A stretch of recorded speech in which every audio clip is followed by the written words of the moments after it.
Horner révèle combien de temps il veut rester chez Red Bull. Après une année 2024 tumultueuse. Est-ce qu'il va vraiment dire la durée? Alors, il est sous contrat jusqu'en 2030. Il a l'intention d'aller jusqu'au bout de son contrat. Mon engagement reste absolu. Putain, vous vous rendez compte, 2030 quoi. Il a vraiment signé pour longtemps. Hein. Alors, il a été nommé en 2005, il a pris la tête de Red Bull lorsque l'équipe fondée par Dietrich Mateschitz a fait ses débuts dans le sport. Sous sa direction, l'équipe a connu un succès remarquable, pendant 6 championnats des constructeurs et 8 championnats des conducteurs avec Vettel 4 et Verstappen 4 pour l'instant. Bon, bah, le Horner, on va se le farcir encore jusqu'à 2030, hein, donc encore 6 saisons quoi, 2025 inclus. Ouais, c'est ça. Donc, waouh, on n'est pas prêt de pas le voir lui, hein. Est-ce que Marco restera chez Red Bull jusqu'à 2030 par contre? Moi j'en doute, je pense pas. Max non plus d'ailleurs, après je pense que lui il va se barrer.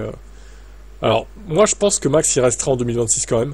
Mais fin 2026, quand il verra que c'est devenu une équipe de midfield, il va se barrer, c'est sûr. Allez, ciao. Johnny Herbert espère que la belle histoire d'Hamilton se terminera par un titre mondial en 2025. Ouais, on l'espère tous, après, enfin sauf les haters du coup. Moi je l'espère aussi, mais réalistiquement je sais pas quand même. Il y aura tellement de concurrence, même la concurrence interne chez Ferrari. Parce que bon, Leclerc, pour moi il est encore plus fort que Russell. Hein. Ça va pas être simple. Hein.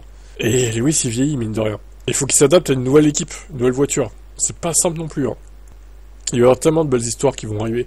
Avec Lewis Hamilton chez Ferrari, l'excitation qui en découle. C'est le scénario parfait pour Lewis. Quand vous avez un des plus grands pilotes que nous ayons jamais vu en Formule 1, comme c'est le cas de Lewis Hamilton, espérons que tout se mettra en place pour lui.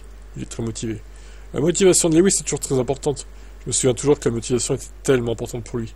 Partir en hiver, se ressourcer un peu, revenir tout frais, mais avec cette motivation, c'est tellement important.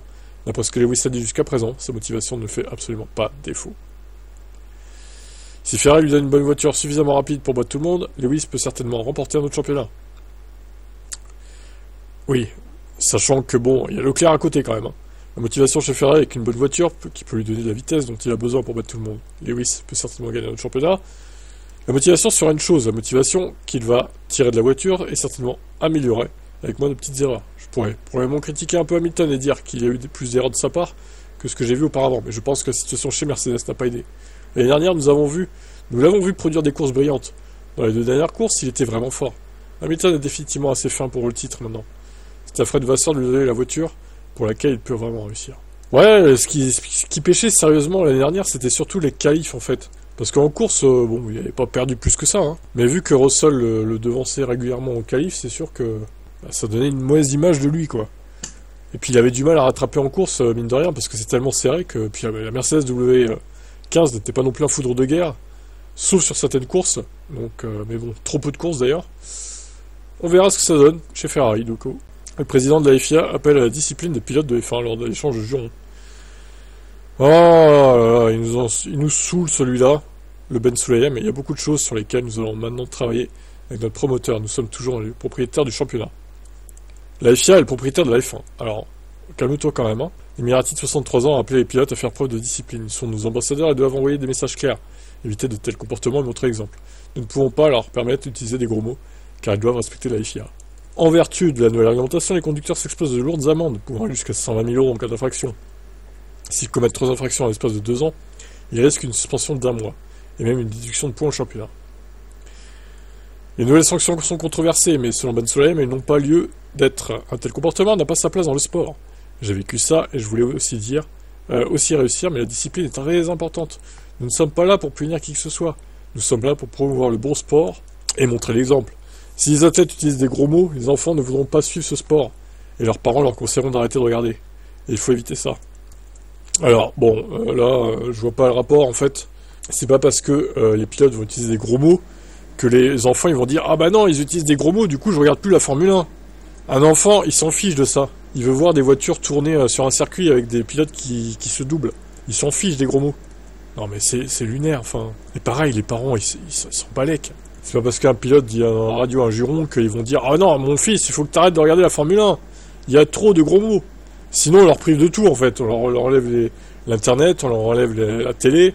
Ils font plus rien. Alors oui, hein, évidemment, faut qu'il y ait une limite. Faut pas non plus que les pilotes jurent à tout va sur la piste ou dans les interviews, c'est sûr. Mais bon, après, une fois de temps en temps, bon... Surtout si c'est bipé à la radio, en plus. En général, c'est bipé, donc je vois vois pas trop le problème, personnellement. Donc encore une fois, Ben Sulayem, on a l'impression qu'il mène des combats qui le dépassent un peu, quoi. Et il mène des combats surtout pour faire imposer la FIA en tant que, entre guillemets, propriétaire de la F1 face à Liberty Media. Moi, j'ai l'impression que c'est ça. Allez, ciao.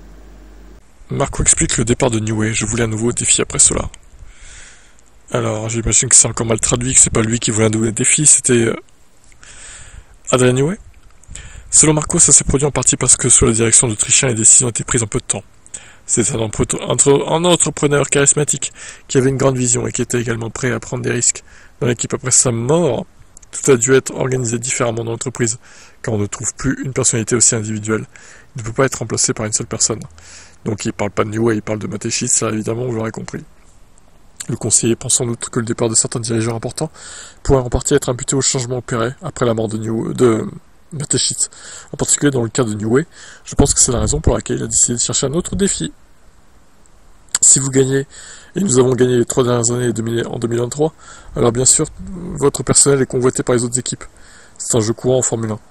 On se bat toujours avec le plafonnement des coûts, mais ses employés se voient souvent proposer le double ou plus par d'autres équipes. Par conséquent, on n'a pas pu garder certains d'entre eux.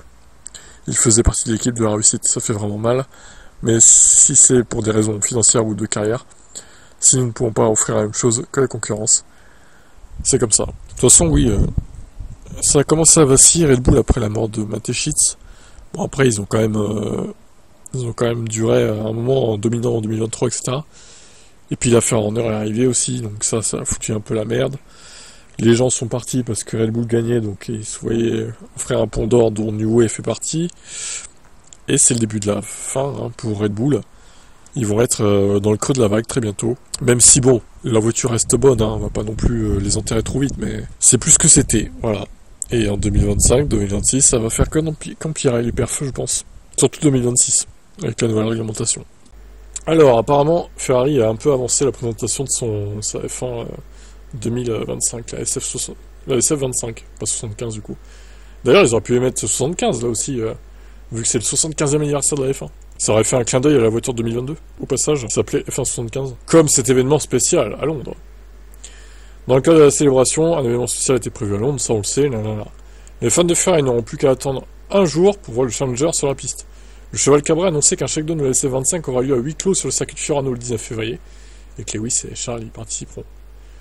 Alors, à huis clos, est-ce que ce sera pas diffusé du tout Mais je me souviens, en 2022, ils avaient diffusé le shakedown d'ailleurs en direct sur internet, on pouvait le voir et tout, c'était pas mal.